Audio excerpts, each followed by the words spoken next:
Naghari ang inggit kay Cain. Nagdulot siya ng kaguluhan sa pamilya, kung paano binalak ang unang pagpatay.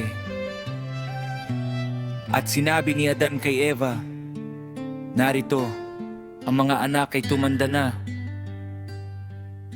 Kailangan nating mag-isip ng paghahanap ng mga asawa para sa kanila. Sumagot si Eva, paano natin ito magagawa?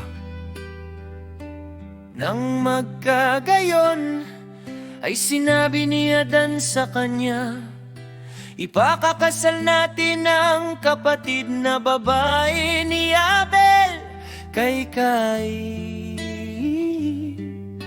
at ang kapatid na babae ni Cain kay Abel. Sinabi ni Eva kay Adan, hindi ko gusto si Cain, sapagkat siya ay matigas ang puso. Ngunit hayaan silang maghintay hanggang tayo ay maghandog sa Aba, Yahweh, para sa kanila. At wala nang sinabi pa si Adan. Samantala, dumating si Satanas kay Cain sa anyo ng isang lalaking mula sa parang at sinabi sa kanya, narito, sina Adan at Eva ay nag-usap tungkol sa pag-aasawa ninyong dalawa, at napagkasunduan nila na ipakasal sa iyo ang kapatid na babae ni Abel at ang kapatid mong babae sa kanya. Ngunit kung ding dahil mahal kita, hindi ko sasabihin sa iyo ang bagay na ito. Gayon pa man,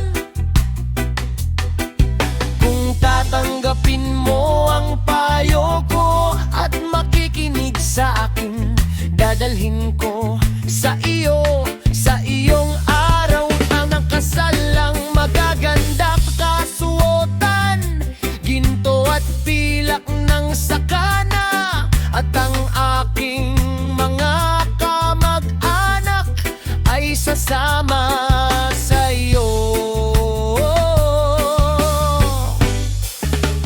Nang magkagayon ay masayang sinabi ni Cain, nasaan ang iyong mana, kamag-anak?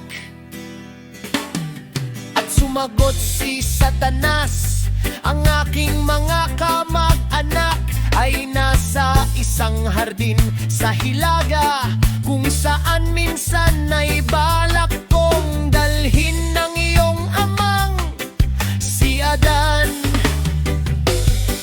Ngunit hindi niya tinanggap ang alok ko. Ngunit ikaw, tatanggapin mo ang aking mga salita, at kung pupunta ka sa akin pagkatapos ng iyong kasal, makakapagpagpahinga ka mula sa pagdurusa na iyong kinaroroonan, at ikaw ay mamamahinga at magiging mas mabuti kaysa sa iyong amang si Adan. Sa mga salitang ito ni Satanas, idinilat ni Cain ang kanyang mga tainga at humilig sa kanyang pananalita, at hindi na siya nanatili sa parang, kundi nagtungo siya kay Eva, ang kanyang ina, at sinaktan siya at minura at sinabi sa kanya,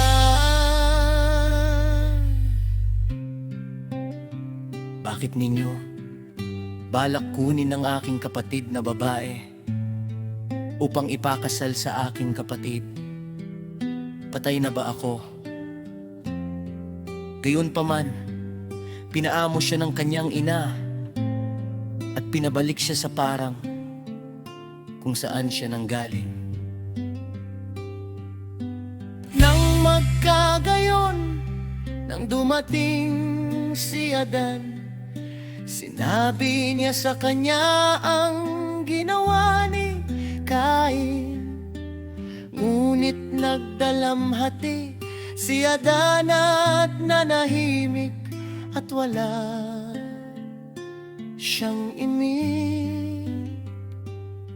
Nang sumunod na araw, sinabi ni Adan kay Cain na kanyang anak, kumuha ka mula sa iyong mga tupa, mga batang mabubuti, at ialay mo sa iyong alahaya, at kakausapin ko ang iyong kapatid upang maghandog sa kanyang alahayahang na mabutil. Pareho silang nakinig sa kanilang amang si Adan, at kinuha nila ang kanilang mga handog at inialay nila sa bundok sa tabi ng altar.